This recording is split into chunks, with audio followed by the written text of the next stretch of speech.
Hello, உங்களை சந்திக்கிறது ரொம்ப மகிழ்ச்சி.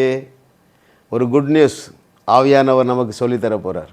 தேவனுடைய பிள்ளைகள் யாவருக்கும் ஒரே விதமான வாய்ப்பு ரெடியாக இருக்குது. மிகப்பெரிய ஆசீர்வாதங்கள் ஆயத்தமாக இருக்கின்றன. மிகப்பெரிய திட்டங்கள் ஆயத்தமாக இருக்கின்றன. மிகப்பெரிய ப்ரொமோஷன், அது ஃபினான்ஷியல் ப்ரொமோஷனாக இருக்கலாம், ரைட்?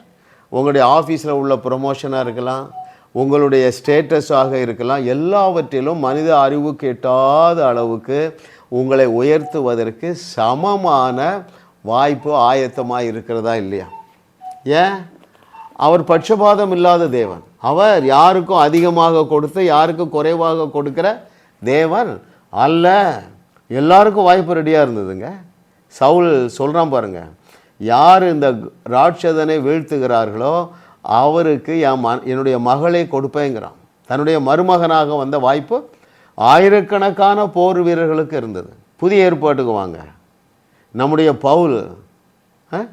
பவுலை போல செயல்பட்டு இந்த வையகத்திற்கு உப்பாக, இந்த வையகத்திற்கு ஒளியாக நீங்கள் இருக்கக்கூடிய தகுதியையும் வாய்ப்பையும் உங்களுக்கு வைத்து விட்டார்.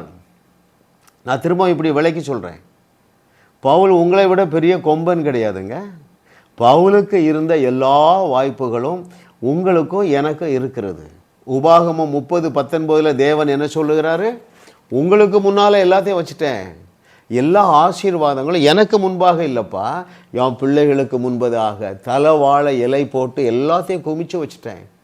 ஜீவனையும் வச்சிருக்கிறேன், மரணத்தையும் வச்சிருக்கிறேன், ஆசீர்வாதத்தையும் வைத்திருக்கிறேன், வேற என்னது, சாபத்தையும் வைத்திருக்கிறேன், ஜீவனையும் மரணத்தை எல்லாவற்றையும் இதை கேட்டுக்கொண்டிருக்கிற தேவர்களே உங்களுக்கு முன்பதாக தலவாழை இலை போட்டு வச்சுட்டார். பவுல் அதை கரெக்டானதை எடுத்துக்கிட்டு அவ்வளோதான். எடுத்துக்கொள்றதாங்க மேட்ரு. நீங்கள் என்றைக்கு மறுபடி பிறந்தீர்களோ அன்றைக்கே நீங்கள் சம்பூரணமாக பரிபூரணமாக்கப்பட்டு இருக்கிறீர்கள். ஒரு முடி அளவு கூட நீங்கள் இனி ஒரு பரிபூரணத்துக்கு நேராக போக வேண்டிய அவசியம் இல்லை, ரைட்? ஆவியான தேவன் உங்கள் ஆவி மனிதனைத்தான் பார்க்கிறார். அதை என்ன செஞ்சிட்டாரு? எபிரேயர் 10:14, கொலோசையர் 2:10 என்ன சொல்கிறாங்க? ரெண்டு பேரும், எபிரேயர் நிருப ஆக்கியோனும் பவுலும் ஒரே வார்த்தையை பஞ்சு பண்ணுறாங்க. தேவனுடைய பிள்ளைகள் யாவருமே பரிபூரணமாக்கப்பட்டு இருக்கிறார்கள்.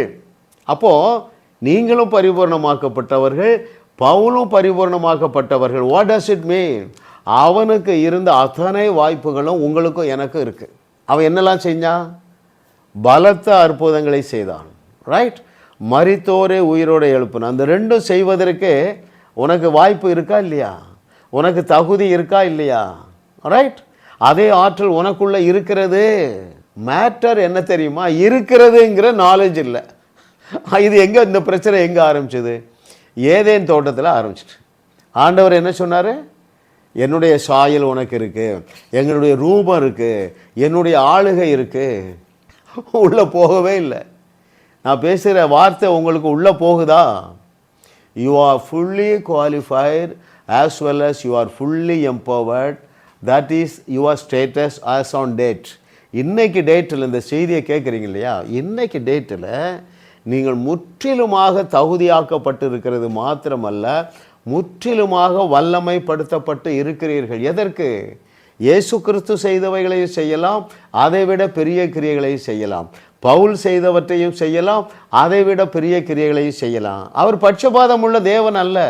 பவுலுக்கு அதிகமாக கொடுத்து உங்களுக்கு எனக்கு குறைவாக கொடுக்கலங்க. அவருக்கு நமக்கு என்ன வித்தியாசம் தெரியுமா? அவனுக்கு என்னெல்லாம் தேவன் கொடுத்திருக்கிறார் என்கிற நாலேஜ் இருந்தது. என்ன செஞ்சிட்டான்? எருசலேம் துவைக்கு இல்லிரிக்கம் வரைக்கும் சபைகள் நாட்டிட்டான்.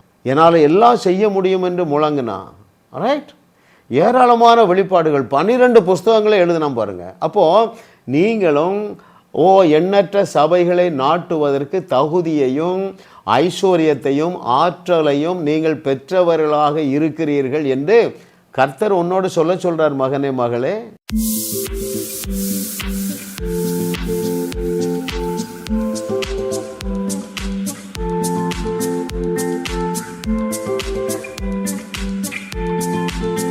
ஜாஸ் மினிஸ்ட்ரீஸ் யூடியூப் சேனலில் தொடர்ந்து செய்திகளை கேளுங்கள், சப்ஸ்கிரைப் செய்யுங்கள், வீடியோக்களை லைக் செய்து பலரோடும் பகிர்ந்து கொள்ளுங்கள். அவர்களும் ஆசீர்வதிக்கப்படட்டும்.